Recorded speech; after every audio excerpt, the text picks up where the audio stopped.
So, for those of you who haven't seen this before, like I say, I tried to do a sort of comedy-style panel type thing. It's not really comedy, but it's like just a bit light-hearted. In this particular case, the formula is that we're going to basically look about pitching. So it's an exercise on how to pitch games with a slight twist. So this is the Dragon's Den. You are the dragons. You get to decide which pitch wins. And I've basically got 4 of my mates to tell me what they want to pitch for each of these stupid games. Now, these are all real games. We kind of call this fantasy pitching deathmatch, but that's just another subject. The rules are as follows. I am going to provide screen grabs, a single screen grab, and I will ask the panelists to tell me what the game should be. And the judge of who that game will be you. I will ask you to tell me who wins. Then I'll reveal what the real game is. And quite often they're just so weird that you won't believe it. Even weirder than anything. Well, this is the challenge. Will it be weirder than anything you guys come up with? We'll see. We'll see. Anyway, so that's the basic principle. We're going to see the screen grabs. We're going to pitch, and we're going to vote. Now, the voting criteria. Please bear in mind the voting criteria as follows. We are looking for originality. We are looking for innovation. And I want you to pay attention to, should this game be made? Funny is good. But if you can try and think about these 3 things, it'll be much more funny in the end. Trust me, believe me. So let me start us off. Our first game is this. Who wants to volunteer to give the first pitch? Deborah, you've got the microphone. I'll go. Go for it. I'm so glad other people have notes. Oh, thank God. Okay, so I'm going to set the scene for you guys, yeah? It's 1999, and this is an RPG/branching narrative game where you pick a character to go to a Y2K New Year's Eve party. And when the clock strikes midnight, like, everything goes haywire. Planes start to fall from the sky, all the banks go bust, there's fires everywhere. It's basically the end of the world. But then you wonder, but I thought everything was okay, right? Like, nothing really happened on Y2K. We were all really worried about it. Some of you guys look young, so you may not even remember Y2K, but it was a big deal. We thought the world was going to end at the turn of the millennium. But then it didn't. But this is why. So at that party, somebody is carrying like a devastating code detonator, which is going to end the world and set the Y2K frenzy ablaze. And you are there at that party to try to figure out who that person is. So every time you go to the party, you go as a different character. Sometimes you go as Chicken Dude. Sometimes you go as Bunny Girl. Sometimes you go as this guy. And you're there trying to piece bits of info together to try to figure out who the person is carrying the detonator. And you're going to get into the psyches of these different people to try to find that information. And you don't know who is behind this catastrophe, right? And who is the hero behind the catastrophe? And is it the chicken guy? Is it Bunny Girl? Or maybe it's you? So is that Keep Disco and No One Explodes? What's that? So my working title for you is Keep Disco and No One Explodes. Hey, that's good. Okay, so that was our first pitch. So thank you very much. Thank you. You can clap. Go on. I think we have to go in kind of order. So Tara, okay, over to you. I've done this completely wrong because, I did my research and like to do things live, but I thought I was going to pitch a game based on all the screen grabs. So, hey, welcome to my life. So I'm going to, okay, guys, setting the scene. Okay, my inspiration comes from that very first episode of CSI where there's the furry convention. Okay, mixed with Dancing with the Stars / Strictly Come Ballroom. And basically what it is an MMO dance battle RPG where you have to, battle for the glitter ball trophy. There's loads of glitter. And you kind of like start as this low-level human and you want to kind of like build up to getting your ultimate furry costume to enable you to like live your best life, right? So there's glitter everywhere, and there's a location-based aspect, so you can go to location in a real world and have a flash mob dance battle, and you can also do it by proxy using the VR component, where somebody at home could be like reenacting the actual dancing in order to ultimately power up your characters to be able to dominate the world of the glitter ball, because the glitter ball is God, and this is the realm of the glitter ball. See? Ball. ball, yeah, there. That's my pitch. I can't decide if it's furry CSI or furry balls. I think I'm going for the latter. So, Katleen. Yes, so I already have a working title for our new game. We are actually Poker Face Studios, and this is our newest game, and it's called Party Face. So the goal actually of our game is that all the characters into the game have to cheer the gray-looking guy a bit up, because he looks down, right? He's like really at the end of his life has come. It's horrible. So the guys around the chicken dude and the lady with the bunny thing are trying to cheer him up by dancing, by doing fool things, and really taking him to the party, and that where he says like, all right, I went to a party, he doesn't have any friends, nobody's replying, the screen is black. So Party Face is all about cheering this guy up. Obviously, Poker Face Studios needs funding, so we're going to launch our Kickstarter campaign in like a week or two, once we have polished a bit the screens. Thank you. Thank you very much. So that was Party Face, I think I heard. Party Face. So party, yes. And now, Sophia. So I'm going to preface all of mine by saying them. I wrote them while doing the big indie pitch, so don't hold up too much hope. My game is called I Went to a Party. This guy wakes up after a 5-day bender and is not really sure what has happened in his life. All he remembers, the first glimpse, is he went to a party. This is the screenshot, but you're left with lots of questions. What happened at the party? Why is everyone wearing animal masks? Why does this starman haunt his very existence? And you must piece together what happened through flashbacks. Through those flashbacks, we're going to see a multitude of genres, and based on the decisions you make, you may find yourself 1 minute scoring the winning goal in the FA Cup, the next minute you're storming the White House, maybe you're just having a tea party with your daughter. Who knows? This game could go in any different direction as you explore what happened over the course of those 5 long lost days. We'll have DLC, we'll have add-ons, and it's all about embracing the chaos of what began at the party. So, thank you very much. You can get the tone of this thing now, can't you? I think you're getting the idea. Right, so here we are. We have 4 choices we're going to ask you to vote for. The first one is keep disco and no one explodes. Our second one is either furry balls or furry CSI. And then we have the get your party face on. And finally, I went to a party and something weird happened. So anyway, we're going to take a vote. So votes for keep disco and no one explodes. Hands up, hands up, hands up. Claps don't count. Perfect. Next, claps are nice. Don't worry, I like claps, but I don't want. There, leave that there. Furry balls. Hands up for furry balls. Oh, I think that's okay. Oh, come on. You don't have to take it there. That was your choice. We could have kept it clean. Next, votes for Party Face. Oh, sorry. And then votes for I went to a party.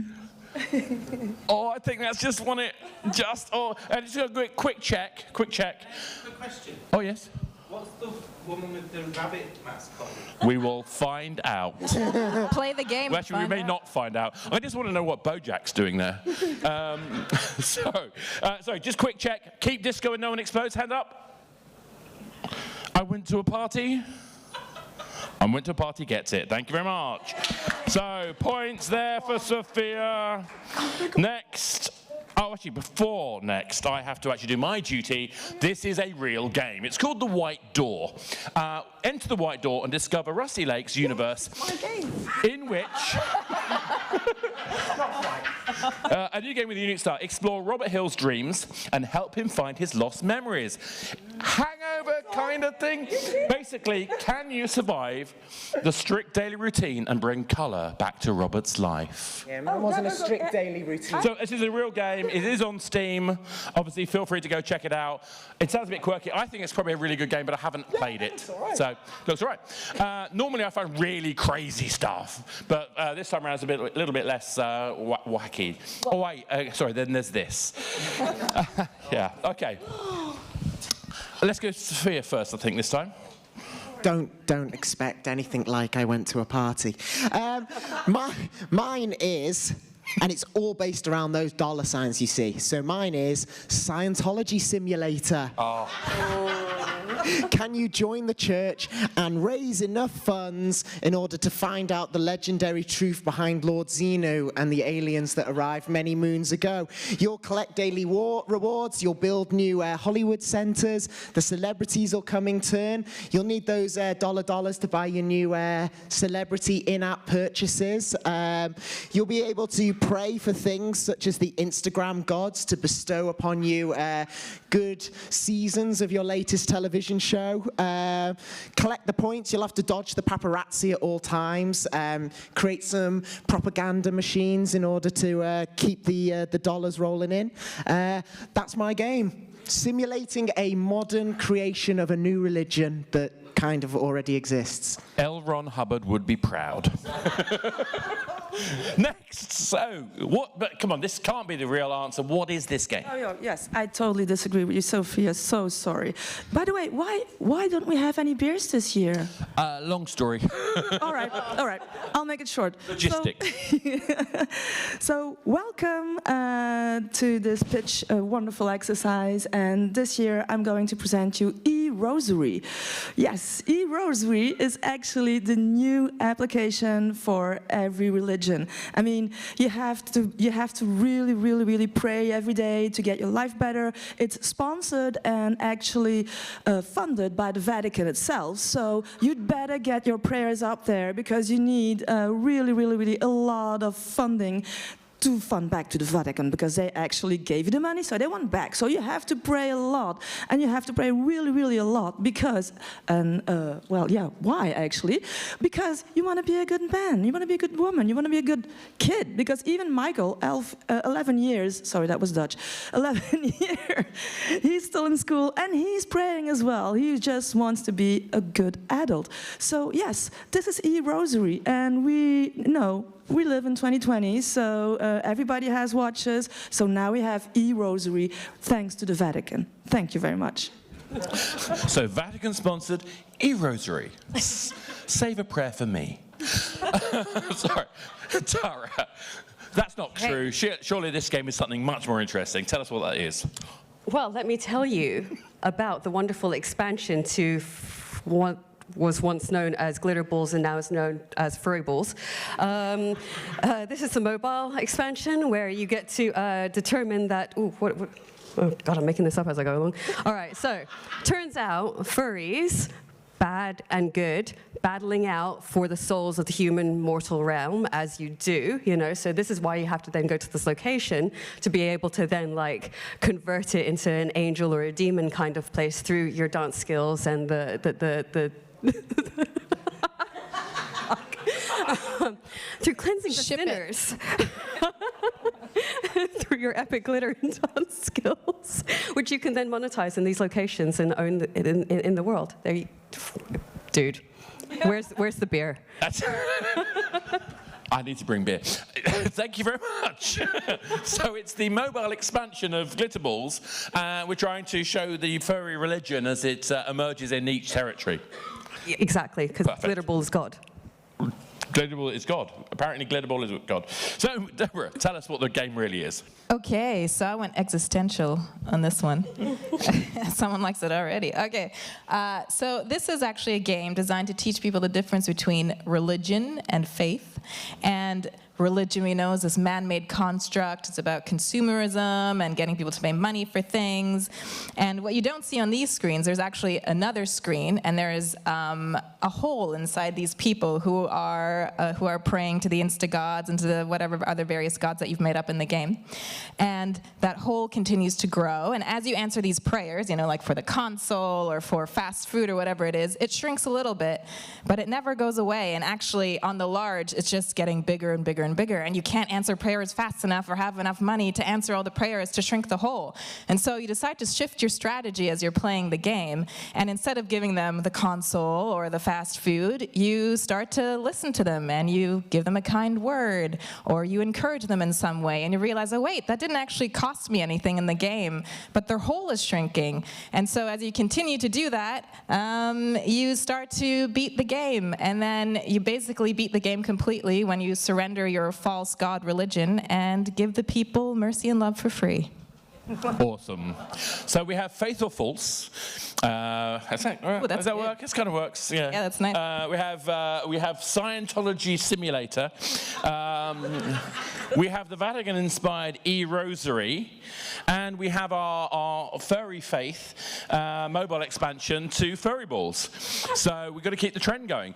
So can we have votes for Scientology Simulator? Okay, we're taking note. We'll survey you later. Check the Dianetics. Anyway, e-rosary. Hands up for e-rosary. Okie dokie. And next, can we have furry faith. Furry faith. Furry faith. Oh, got it. Furry faiths. Okay. And we then have faith or fiction. What do I call it? Faith or false? I don't Faith or false. Faith or false. Excellent. Yeah. I think we have a winner. Woo. Faith or false wins. See, this is the first time someone's gone for something that's not entirely ridiculous. Oh, but wow, that's arguable. Yay, love and mercy. All right. Exactly. It's good. It's good. Right. So, what was that game? That game was Prayer, God Simulator. Really true, real game. Set in modern day, Prayer puts the player in God's shoes, where you receive incoming prayers from procedurally generated people. Your moral compass will be tested as you accept or reject prayers covering a whole range of issues within certain time-limited conditions. It's basically your game. No, it's very different from my game. It's very different. Sorry. Yeah, it's your game, but with actually... It's the antithesis of the game. Oh, it's the antithesis of it. Yes, but actually, that's fair. That's fair. Let's see what the next game has in store for us. I am going to punish Katleen. No, Katleen. Do I have to start? It's your turn. All right. Oh, I'm very, very happy to present to you the bodybuilder hero. Obviously, this guy is like really just getting out of jail. He's an ex-con. He only thing that he did in jail was like exercising, and he wanted to bring it home. And now he is like, all right, I'm really a very, very good Unreal developer. You can see it by the screenshot, by the way. I mean, it's so pretty that you can, it's obvious, right? So the purpose of the game is that he would help you in 2 weeks lose 200 pounds. I mean, it's incredible what this thing does. You don't need to go on a diet anymore. You don't need to go any vegan stuff, whatever anymore. Just listen to the bodybuilder hero. This guy needs a bit of funding, though. Well, he's coming out of jail, so he's a bit broke. So yeah, if you could just like put in a bit of money, and I will send you his email address and his banking accounts details just after the pitch. Thank you very much. So that was Bodybuilder Hero, but of course that can't be the real game. Tara, what is the real game, and what's it got to do with furries? Well, Oscar, I'm glad you asked. And I really didn't think I'd be closing out this day by saying furries and balls on this stage as much as I have today. What a perfect way to end the day. But here we go. Let me tell you about our wonderful expansion to our completely highly successful furry game. This is our idle clicker, which is really important because, as you all well know, you have to be very strong to be able to carry the weight of a furry costume. And as you're leveling up, the heavier it gets, the more ornate it gets. And yeah, we're branching out into cosplay characters and, Yeah, so this is you developing your character. It ties in completely to the, PC, every other platform that we're now on. Characters that you're building up. The yeah, vast really audiences that want to show their furry love. Exactly, yeah. Lots of high-end fur. Yeah, high-end fur. But surely, obviously, that couldn't be the case. Now I'm losing it. Okay, so Deborah, please tell me, really, what is this game? So this game is called Get Hench. And while you might think it's just about, managing the workouts of this character and making sure he's taking his protein at the right time and doing the right exercises and using the right weights, etc., you might think that, but you would be wrong, because this is actually a dating game. And this dating game is about helping henchmen and henchwomen find love in their off time, because even, characters like Oddjob, they also, they need their downtime, they need love. So this is about trying to figure out who would Xenia from GoldenEye, who would she fall in love with and have a lasting relationship with. So you're going to figure out the intricacies of these people's personalities and then try to match them with other henchmen or henchwomen to find love. Because, if you've watched Moonraker or Jaws, obviously that happened for him. So there you go, that's the game. If it can happen for Oddjob, it can happen for anyone. So that's Get Hench. But of course that couldn't be it. What's the real game, Sophia? Well, what do you do when you know that you've already got a brilliant idea? You jump straight in at episode 4. This is Roid Rage episode 4, House Arrest.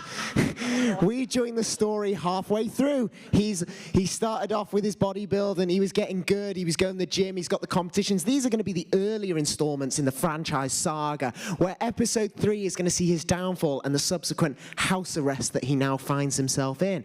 But over the course of this game, we're going to learn, was he guilty or was he innocent? You see the phone in the corner? We're going to get calls from, people running podcasts, his family and friends. You'll be able to answer them in various different ways and understand how his life's gone. He'll also be working out because, he can't beat the roid rage. The rage is still there, hidden within him like the Incredible Hulk. He doesn't need much food. He's just got his protein there. That's all he needs, protein and weight. He'll be able to spend some of the extra installments staring out of the window, longingly looking to see what's going on. Your little bleeper, that'll go off every now and again if you accidentally step too close to the door, and you'll get some nice visits from the police and other guest appearances. Roid Rage 4, episode 4, House Arrest. House Arrest. There you go. So there you have it. It's one of these 4 games you're going to get to decide. Is it Bodybuilder Hero? Is it Furry Clicker? Is it Get Hench? Or is it Roid Rage episode 4, House Arrest? Votes for Bodybuilder Hero. Ooh, okay. Votes for Furry Clicker. I don't want to look. Oh, Thank you. I thought we were there. I thought we had it there. Get Hench. Ooh, okay. Ooh, yeah, nice. And votes for Roid Rage episode 4, House Arrest. That's close. It's close. That's really close. Okay, one last time.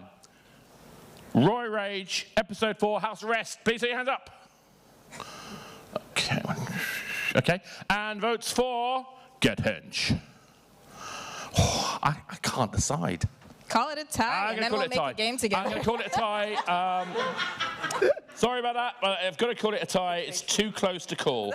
So, moving straight on, we're going to work out what that was. That is God of Gym. You are a skinny guy obsessed with being super strong. Your opponents are professionals who don't wait long. Your task is to gain experience as quickly as possible to meet your opponents face to face. But can you get to Olympus? Depends on you. This is a real game, available on Steam now. I have no idea how it plays, I just thought it was funny.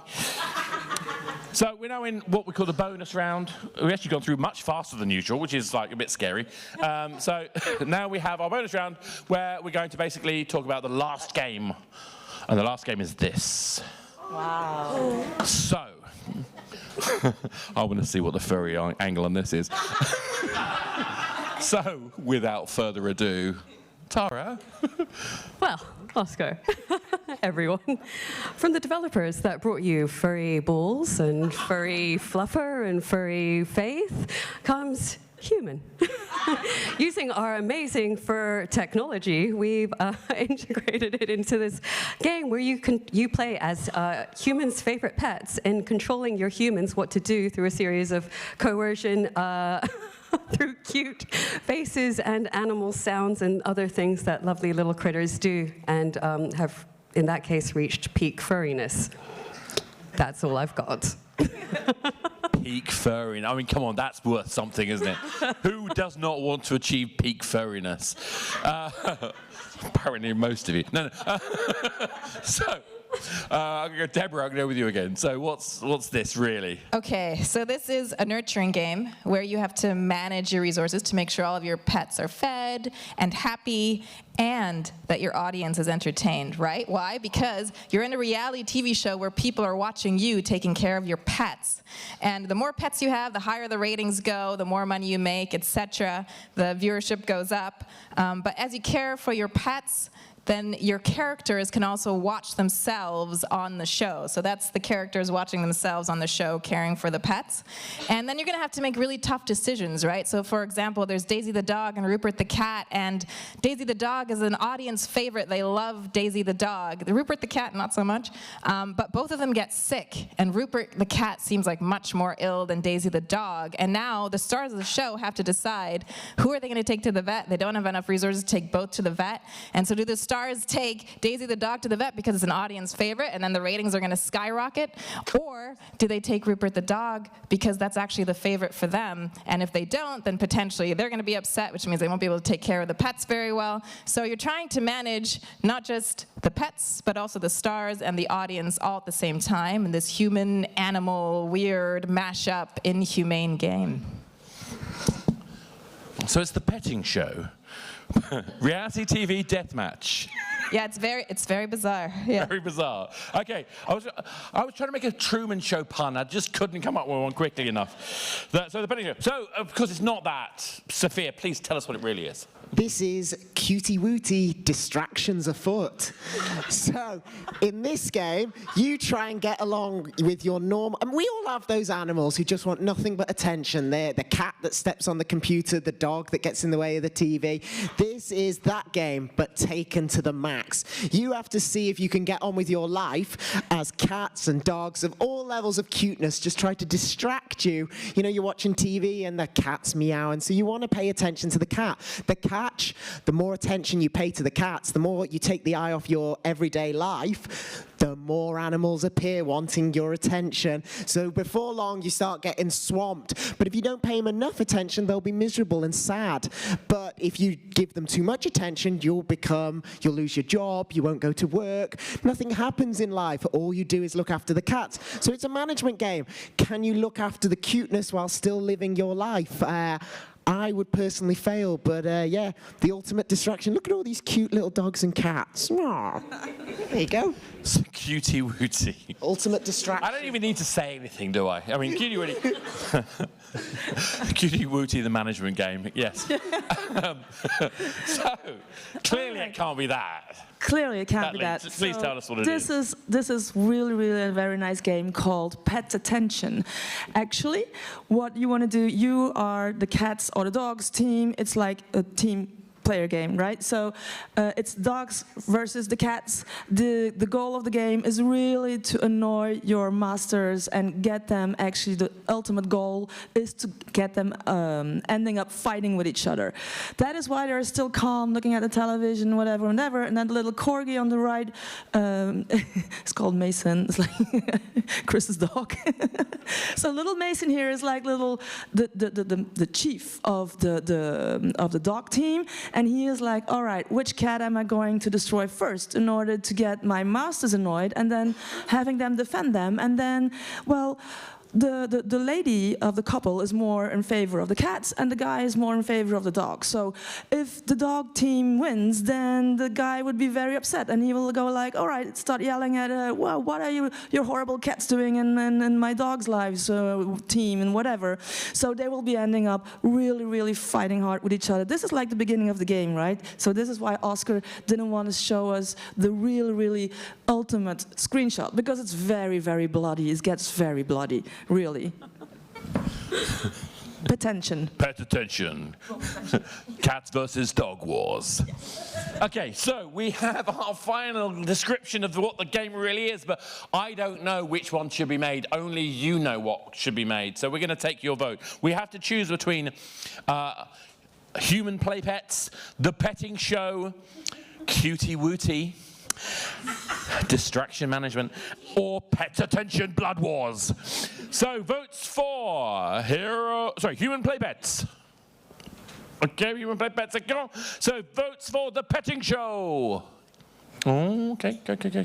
Votes for cutie wootie. Yes. Oh, yep. And votes for pet attention blood wars. Well, it's close, but I think Sophia swings it. So, before I reveal the final result, this is Adorable Home. Go back one. Yeah. So, Adorable Home, a real game available on Google Play.